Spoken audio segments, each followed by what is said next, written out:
We're going to go over the rower today. Coach Jordan's going to demo for me. A couple things about the rower before we get started.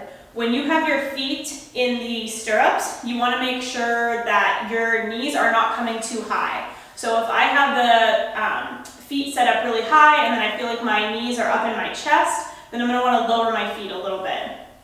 When it comes to your resistance, most of the time you want to be in a moderate resistance range, and the comfortable resistance range is really dependent on the athlete. If you're newer to rowing, we don't want to necessarily spike that resistance up really high yet. We want to have a more moderate, easier resistance that we can more fluidly move through as we're still perfecting our stroke. If we are a more advanced athlete and we're doing some shorter sprints on the rower, we could potentially turn that resistance up very high in order to get the most power out of each stroke. All right, on her rowing screen, she's going to press menu. She's going to press just row, and that's going to bring her to her main rowing screen. One thing I want you guys to be very aware of and learn about yourself as an athlete as you row is in the bottom left-hand corner where it says S per M, that's your strokes per minute. It's really important that you know when I should be in a high strokes per minute range, when I should be in a low strokes per minute range, and what those ranges actually are individual to you as an athlete. And we will get into that more in your programming. Okay, when Jordan goes to row, she's going to be leaning between 11 o'clock and 1 o'clock on the clock. So go ahead and grab the rower. The row stroke has 4 different points. It's going to be legs, so she's going to extend her legs. Then it's going to be arms. She's going to lean back with the arms part. Then it's going to be the reverse on the way in. So her arms are going to come in straight. Her chest is going to lean forward. Once her hands are past her knees, then her legs can reband. So legs, arms, arms, legs.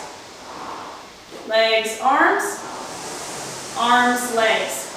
You'll also note that any lean in her torso is happening when the arms are pulling. So when she's pressing through her legs, her torso is upright, and then when she pulls at the end, her torso goes back. So press and pull, and then she's going to immediately release and come back in. I'm going to have her do a couple strokes at full time. I want you to make note that the time on the way out is only half as long as the time on the way in. So she's really taking her time on the way in, catching a fresh breath, setting herself up for an explosive stroke on the way out. Go ahead, Jordan.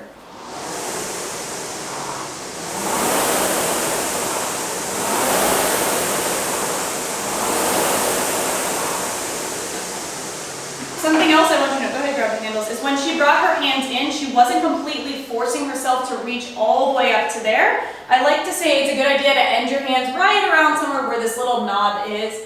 And she was ending her stroke there in order to keep her back flat the entire time. So she never let her shoulders round forward. She also drove through her heels on the way out. So go ahead, show us a little bit more, Jordan. Upright, and then she leans right at the end. Upright, leans at the end.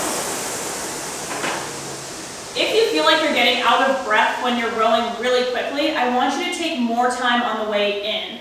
I would rather you have way fewer strokes that are more powerful and more deliberate, and then eventually we can start to add in the frequency or increase the frequency of those strokes. So if you're feeling out of breath really quickly on the rower, take more time on the way in. Do not slow down or give less effort on the way out. Just add in a little bit more rest time and recovery as you slowly bring those hands in, and then still work on the explosive timing on the way out of the heels and the feet, and the hands.